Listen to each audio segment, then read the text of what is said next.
எத்தனை குரல் சொல்ல போற? 3 குரல் ஆசிரியர். சரி, சொல்லு பார்க்கலாம். அம்மா அம்மா அம்மா. ஐயோ வசந்த், உனக்கு குரல்னா என்னன்னு தெரியாதா? வாங்க, நாம் எல்லோரும் எம்டிஏ பிராஸ்பர் பள்ளியோட ஒரு காணொளி பார்த்து திருக்குறளை கத்துக்கலாம்.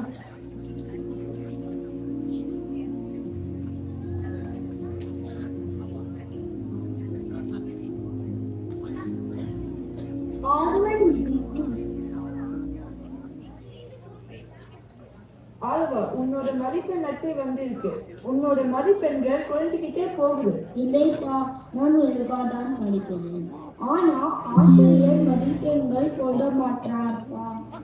நீ நேரத்தை ஒழுங்கா சேகரிச்சு படிக்கணுமா? சரிம்மா, நான் முயற்சி பண்றேன். உன்னை சுத்தி இருக்கிற மத்தவங்க நல்ல மதிப்பெண் வாங்கும் போது உனக்கு மட்டும் என்ன பிரச்சனை? என்னைய மத்தவங்க கூட விட்டு பேசாதீங்க. ஆதுவா, நெல்லு. அப்பா சொல்படி கேளு. ஆதுவா, சினம் கொள்ளக்கூடாது. திருவள்ளுவர் சொன்னபடி தன்னை தான் காக்கில் சின காக்க காவாக்கால் தன்னையே கொல்லும் சினம். உன் சினம் உன்ன புரியும். சாரிம்மா, அப்பா என்னைய ஒப்பிட்டு பேசும்போது எனக்கு கோபமா வருது. அப்பா நல்லதுக்கு தான் சொல்றார். நீ மதிப்பெண் அதிகமா இருந்தா உன் வாழ்க்கை சிரிப்பா இருக்கும் தான் அவர் சொல்றார். சரிதான், நான் அடுத்த தடவை நல்லா முயற்சி பண்றேன்.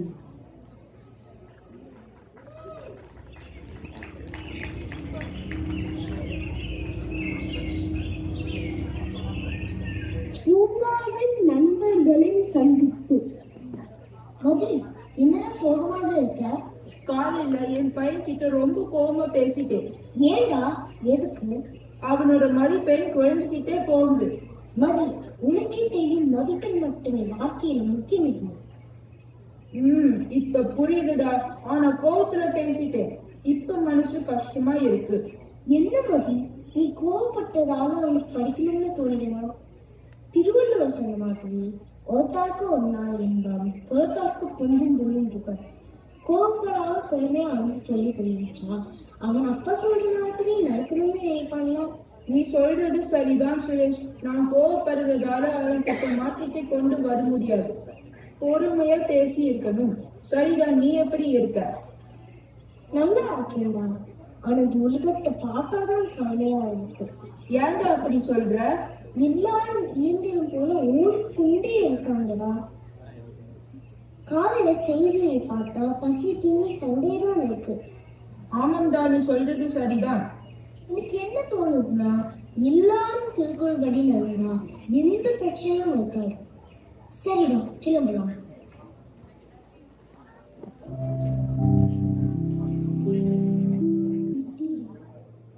அதுவா, இங்க வா. சொல்லுங்கப்பா. சாரிடா, காலையில நான் கோவப்பட்டு உன்னை ஒப்பிட்டு பேசி இருக்க கூடாது. பரவாயில்லைப்பா, நான் நல்லா இருக்கணும் தானே நீங்க சொல்றீங்க.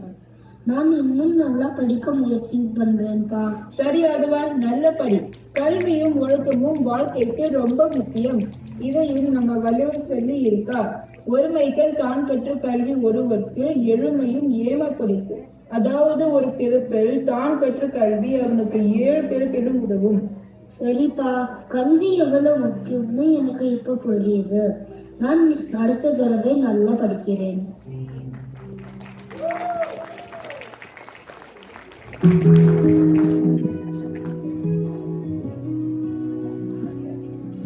பள்ளிக்கு போகும்போது நேற்று கவிதாக்கு போறதுன்னா சொன்னேன்ல. ஆமா, நீ கூட ஒரு தோழிக்கு பரிசு வாங்கிட்டு போனியே.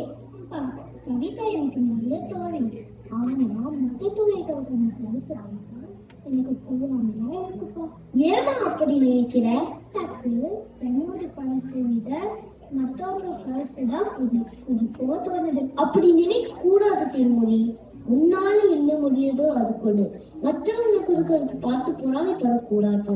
திருவள்ளுவர் சொன்ன மாதிரி கொடுப்பது அறுக்கறுப்பான் சுற்றம், கொடுப்பதும் உண்பதும் இன்றி கெடும். மற்றவங்க கொடுக்கறது பார்த்து பொறாமைப்பட்டால் உனக்கும் உன்னை சுற்றி இருக்கிறவங்களுக்கு எதுவுமே கிடைக்காது. நீ கருத்த கூட நல்ல தோழியா இரு. மற்றவங்களை பார்த்து இன்னைக்குள்ளே பொறாமைப்படுவாங்க. பொறாமைப்படாம இருக்க கத்துக்கணும். சரி பண்ணா பள்ளிக்கு போயிட்டு வரேன்.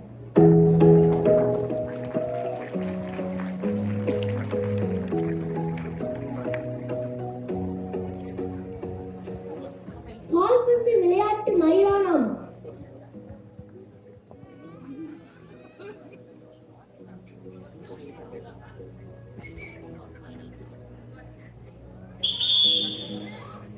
நண்பா, என்னாச்சு?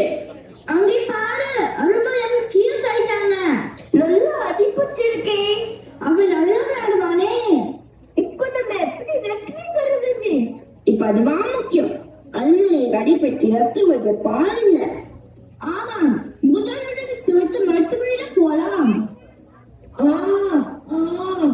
அருள்மொழி, சிறிது வழியை பொறுத்துக்கோ. நன்றி நண்பர்களே, உடனே என்றும் மறக்க மாட்டேன்.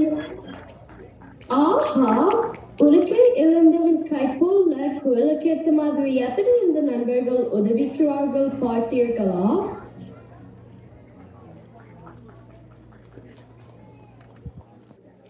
அருள்மொழியின் வீடு. நண்பர்கள் அருள்மொழியை பார்க்க சென்றனர். அருள்மொழி, உனக்கு தெரியுமா, அன்னைக்கு எதிராளி வீரன் வேறொன்னே தான் மோதினாராம். நம்ம தோற்கவை செய்தானோ? எல்லாம் அப்படியா? அவனுக்கு நம்ம நல்ல பாடு போற்றினோம். நமக்கு நினைப்பதே தவறு. நாம் தமிழ் பள்ளி போறோமே, அங்க ஆசிரியர் நமக்கு சொன்னதை மறந்துட்டீங்களா? நன்றி மறக்கிறது என்று அந்த குரலா? ஆமா, ஒருவர் செய்து உதவிக்கு நாம் நன்றி மறக்க கூடாது. நல்லது இல்லாதவற்றை உடனே மறக்கவும் செய்யணும். இந்த வாரம் தமிழ் பள்ளி கூர்மிட்டு பணியை யாரோ மறக்கலையே. நாம் எல்லாரும் சேர்ந்து செய்யலாம். அருள்மொழி, உன் நீதி மோதினானே, அவனுக்கு நம்மோடு சேர ஆசையாமா. நீ என்ன சொல்ற அருள்மொழி? கண்டிப்பா சேர்த்துக்கலாம்.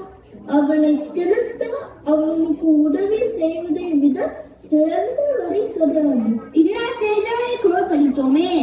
ஆமா, நமக்கு கெடுதல் செய்தவரை தண்டிக்க அவங்களுக்கு நல்லது செய்ததுதான்.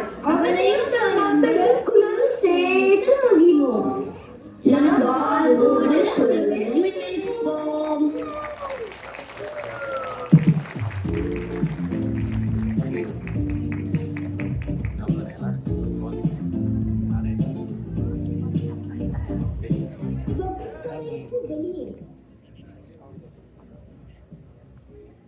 வணக்கம் ஆசிரியர். சொல்லுங்கப்பா.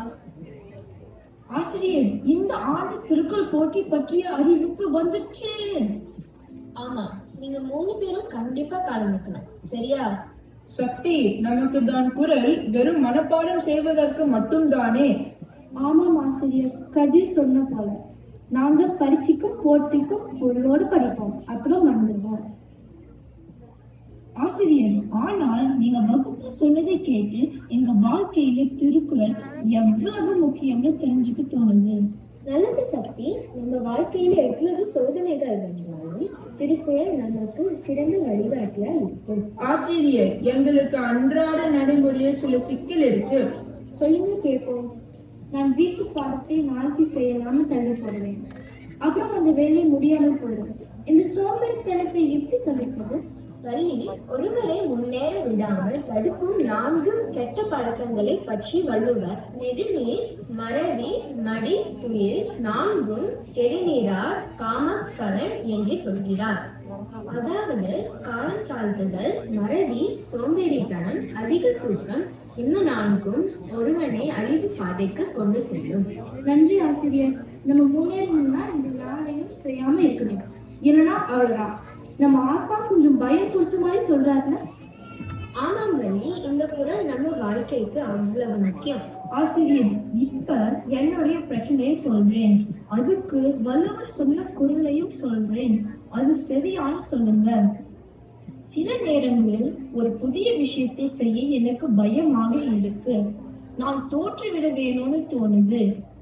இதற்கு வள்ளுவர் நம்முடைய உயர்வு என்பது நம்முடைய மன உறுதியை பொறுத்தது என்று வெள்ளம் தனிய மலை நீட்டம் மாந்திட்டம் உள்ள தனியது உயர்வு என்கிறார். சரிதானே ஆசிரியர்? மிக சரி சக்தி. ஆசிரியர், நான் கடினமாக உழைத்து படிச்சாலும் சில நேரம் நல்ல மதிப்பெண் கிடைக்க மாட்டுது. என்னால முடியலன்னு விட்டுடவா? வேண்டாம் கவி, எப்பவும் உழைப்பை விட்டுவிடக் கூடாது. தொடர்ந்து முயற்சி செய், அது பலன் தரும் என்கிறார் வள்ளுவர் இந்த குறளில். தேவத்தான் ஆகாது எனவும் முயற்சி தான் மேல் வருத்த கூலி தரும்.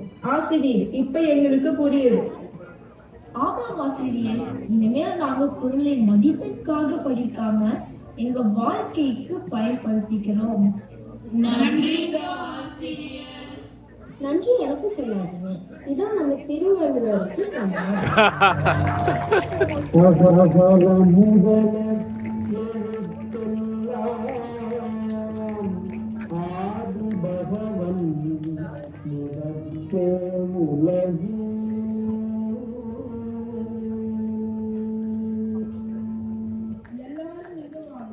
நீங்க யாரு? நான் தான் திருவள்ளுவர். அப்படியா? ஆனா நீங்க என்ன வச்சிருக்கீங்க? நான் உங்களை ஓலைச்சுவடி இங்க தான் பார்த்திருக்கிறேன். ஆமாம், சரிதான். நான் திருக்குறளும் எந்த காலத்துக்கும் பொருந்துவோம். உங்களுடைய பொறுமையும் உதவி செய்கின்ற மனமும் விடாமுயற்சியும் ஊக்கமும் சிரத்தை கொடுத்துக் கொள்வதும் என்னை மிகவும் மகிழ்ச்சியில் ஆட்டியது.